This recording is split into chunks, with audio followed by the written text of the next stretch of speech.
अकोट शहरातील छत्रपती शिवाजी महाराज चौक ते सोनू चौक जवाहर रोड या प्रमुख मार्गावर ठिकठिकाणी पडलेल्या खड्ड्यांमुळे वाहन चालक आणि पादचाऱ्यांना मोठ्या अडचणींचा सामना करावा लागत आहे।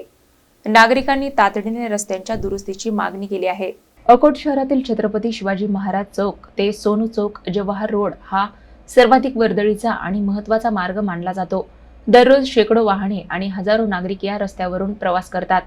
अनेक शासकीय अधिकारी आणि कर्मचारी देखील याच मार्गाचा वापर करतात। मात्र सध्या या रस्त्यावर ठिकठिकाणी मोठे खड्डे पडल्याने नागरिकांना मोठा त्रास सहन करावा लागत आहे। पावसाळ्यात या खड्ड्यांमध्ये पाणी साचत असल्याने वाहन चालकांना खड्ड्यांचा अंदाज येत नाही आणि अपघाताचा धोका वाढत आहे।